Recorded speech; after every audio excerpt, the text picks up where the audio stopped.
Neil sent me over some more questions that have been sent in by people that follow us on YouTube and follow us on Facebook and Instagram. So I've got the questions here that Neil sent across to me. So I'll go through them and I'll answer them for this episode. So basically, we've been asked by Jose, are we going to look at turbocharging or supercharging the DJ? So at the moment, we're not going to look at supercharging it or turbocharging it. But what we will do is in the future, when the car is where we need it to be, the people that are going to map the car for us actually already do turbocharged kits and supercharged kits for Mazdas. So it's going to be something we're going to look into with them later on, hopefully. Yeah, so that'll be interesting, but it's going to be quite for while down, further down the line. So yeah, so that's that one. Now we've had 4 questions in from a guy called Jack. Now, looking at the questions, I think he must work for Mazda. He's got to. So, but his first one is, am I still prominent in Team Yaris? And am I still involved, or am I full-time on the Mazda side? As a director of the company, I am still involved with Team Yaris, but at the moment all my efforts are behind 2Racing and getting the cars where they need to be, and speaking to sponsors, speaking to suppliers, getting deals on the parts that we need and the parts that we would like to sell to you guys out there to put on your Mazda 2s. So that's where my efforts are at the moment on that. Team Race has been taken care of by one of our other directors. So he's looking after the Team Race side. So I can spend more time on the Mazda side. His second question is, why had I not considered Mazda before? Because Neil introduced me to Mazda. I knew about Mazdas before. It was just I hadn't come across really anything to do with Mazda 2s, to be honest.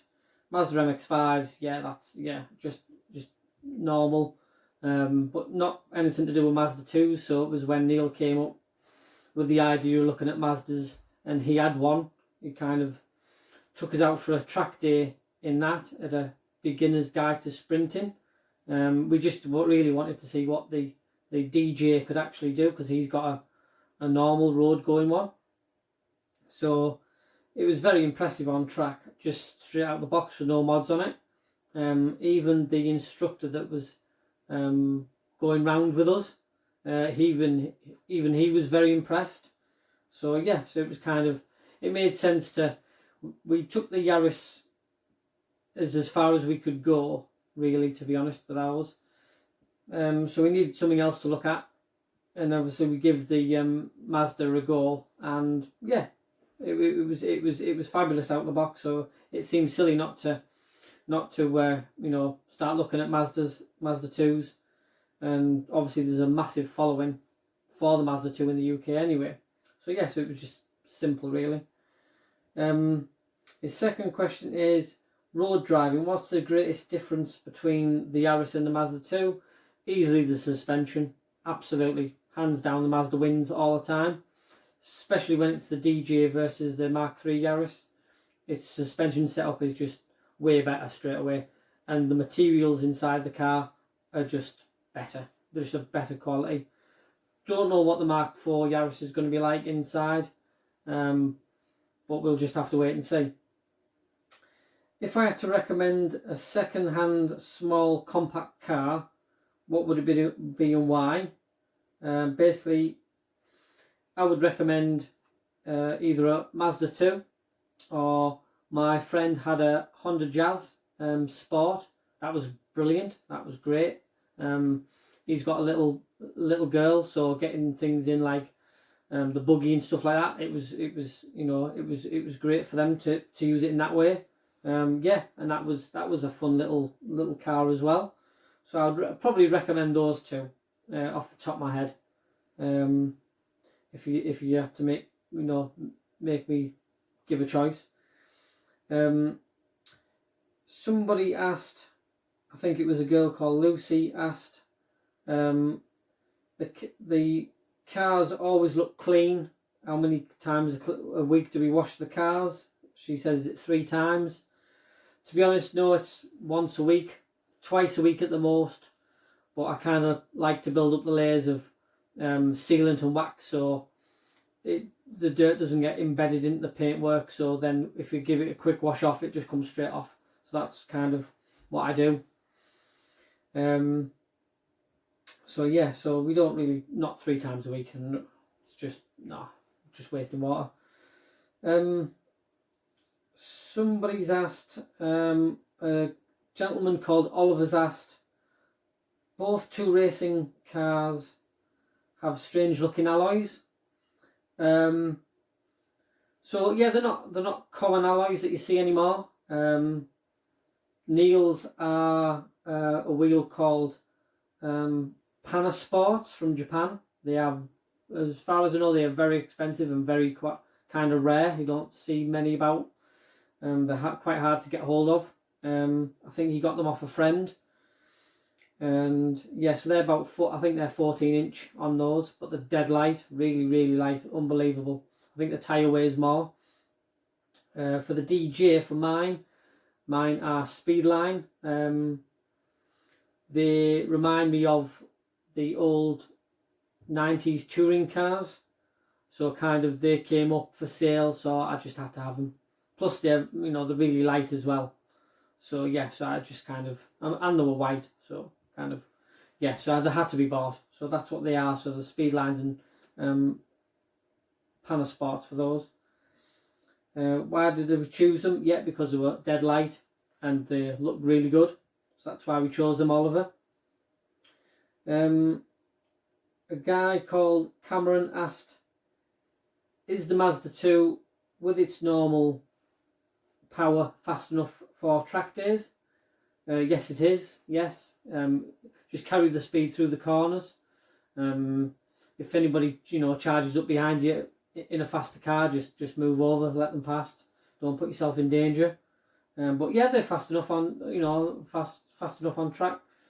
The Yaris Mark III, that only had 100 horsepower, and that was fine. We never had any problems with that. So yeah, so they are fast enough on track. You don't need mega power to go out and have fun. So no, it's perfectly fine. He's also asked, can I drive your car on track? I'm assuming he's meaning Neil's. Only if you come with enough pound notes on that one. Somebody called Claire has asked, who's the fastest driver, Steve or Neil? That's not one person, by the way. It's about 50-50. When it comes down to track driving and sprinting, the way we are, we both got our favourite circuits. We both like different circuits in different ways, so it's kind of, so sometimes I'll be faster, sometimes he'll be faster. It's 50-50. Yeah, so it's a draw on that one. I wouldn't like to say who's the fastest, really.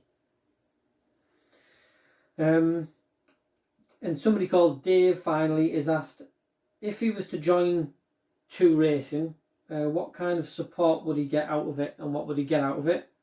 Basically, what you would get out of it is, if you came sprinting, with us, is that, we'll give you all the support we can, on the day, such as like looking after the car with you and things like that, but also giving you advice on, how to make your track times quicker, what kind of maybe different lines you need to be taking around some of the corners. Also, we just have fun. It's not it's not serious. It's not built up to be anything more than just a clubman kind of a day. It's just fun, and you make friends out of it as well. So there's a lot to go along with the social side of it, because as we socialise in the paddock and at the hotel the night before, we also, now a lot of the guys, we socialise away from the racing as well, because you gain friends from it. So it just becomes just more of a friendly club day out kind of thing. But also you'll pick up tips on, if you're tuning your car in a certain way, speak to different people, they'll give you different advice. They know people that can help you in other ways.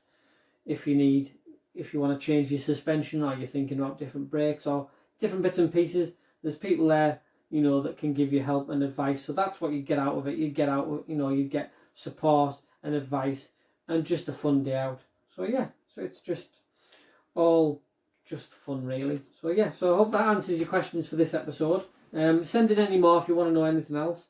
We'll be doing more mods to the cars over the next few months, and hopefully we'll end up back on track. Okay, thanks.